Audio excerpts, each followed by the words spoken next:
tuh. Pulang saya.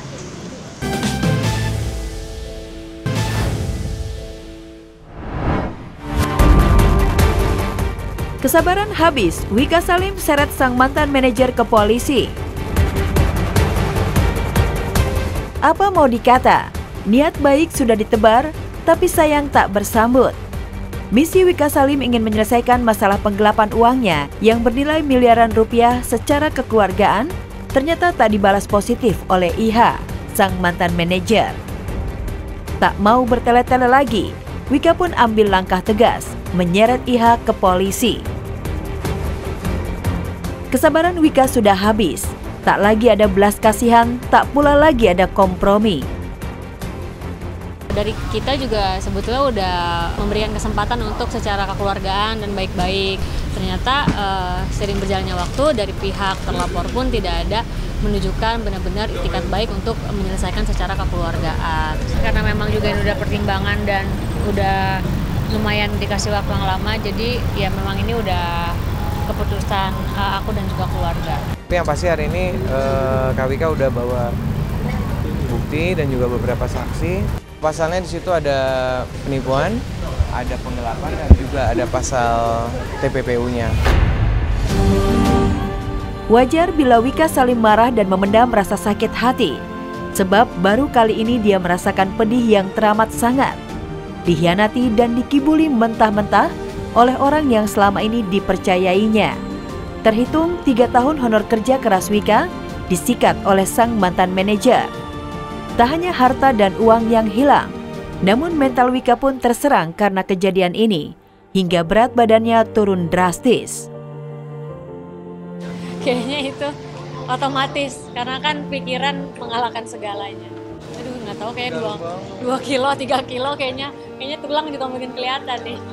Kalau mengganggu pekerjaannya sih enggak, tapi secara akunya pribadi mentalnya pasti keganggu. Total kerugian kayaknya aku belum bisa sebutin nilainya, tapi yang pasti ya itu kalau untuk aku itu nilainya sangat besar gitu. Apalagi juga sekarang ditambah kita bukti-buktinya juga udah makin kuat dan memang nggak cuma satu tapi banyak banget gitu. Wika bertekad untuk terus mengawal penanganan kasus penggelapan uangnya yang dilakukan mantan manajer. Wika pun mengaku sulit mengikhlaskan uang yang disikat pelaku dan perbuatannya yang berkhianat. Karena itulah kekasih Max Adam ini berharap memperoleh keadilan dan pelaku mendapatkan hukuman yang setimpal. Mau coba tetap ikhlas, ya itu dia, karena kan satu, aku kan kerja sendiri gitu, jadi kadang kalau keinget itu ya kadang masih suka terbawa perasaan, karena kan yang bersangkutan juga tahu kalau aku tuh benar-benar kerja keras tuh bukan cuma buat aku, tapi keluarga dan orang-orang yang bergantung sama aku.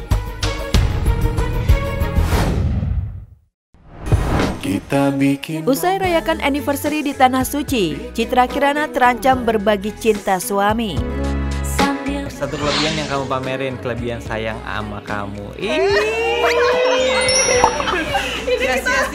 Ini kita gombal banget sih berdua. Satu kelebihan yang bisa kamu pamerin, punya istri cantik. Kita bikin romantis yang paling romantis. Selalu romantis dan harmonis. Begitulah pasangan Rezky Aditya dan Citra Kirana. 5 tahun mengikat janji suci pernikahan bukan berarti hubungan keduanya sepi masalah. Kendati demikian, keduanya selalu tampil mesra dan bahagia. Menandai tahun kelima pernikahan 19 Desember lalu, Ciki dan Rezky bertekad jadi pasangan dunia akhirat. Saat ini keduanya tengah bahagia menjalani umroh bersama buah hati Atar.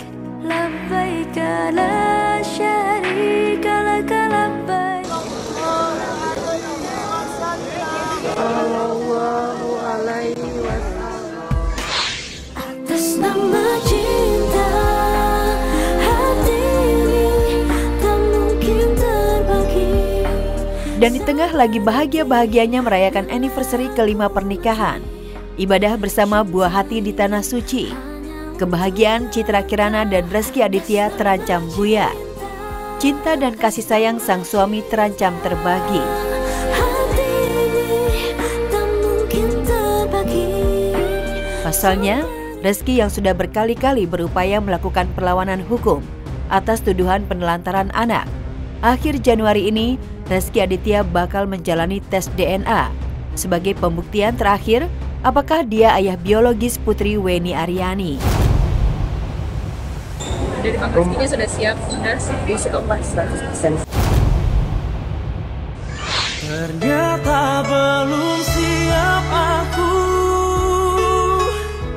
Ya, akhir Januari jadi pembuktian terakhir kasus dugaan penelantaran anak terhadap Reski Aditya. Tentu saja, hasil tes DNA nanti membuat Citra Kirana yang tengah bahagia dihantui rasa cemas. Bagaimana tidak? Setelah 5 tahun mengukir bahagia bersama Reski Aditya, hal yang paling menakutkan Ciki adalah kehilangan cinta suami tercinta.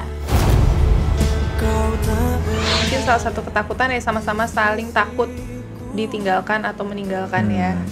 Karena ya pengennya gitu kita tuh bisa sama-sama terus, ya bisa lihat Atar tumbuh menjadi anak yang dewasa, udah besar gitu ya. Maksudnya kayak punya cucu gitu ya.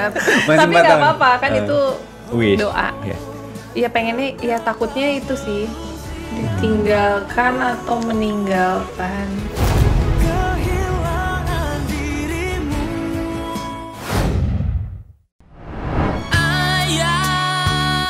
Pak Tarno dijemput istri tua, takut semakin dieksploitasi si istri muda. Derita Pak Tarno terus jadi sorotan masyarakat. Hidup sang pesulap kini benar-benar pedih. Tak tersisa ketenaran maupun tumpukan harta, tinggal lemah raga serta kerentaannya. Mirisnya lagi, pria yang pernah 13 kali menikah ini sering pula dijadikan objek oleh para konten kreator, seleb YouTuber untuk buat konten. Ada pula yang untuk kepentingan donasi. Melihat situasi ini, istri pertamanya Sariah kemarin berinisiatif untuk memboyong Pak Tarno kembali ke rumah.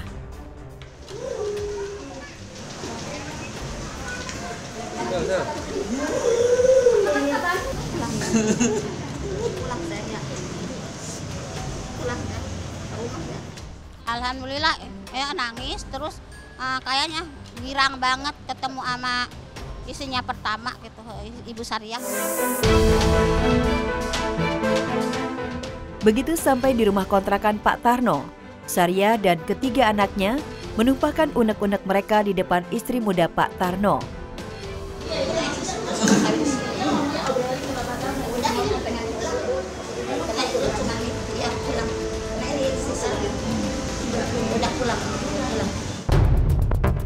Kesabaran Sariah benar-benar sudah di ujung, karena sejak Oktober 2024, wanita paruh baya ini sudah mengingatkan Dewi, bahkan sudah pula melayangkan somasi, agar Dewi berhenti mengeksploitasi derita suaminya.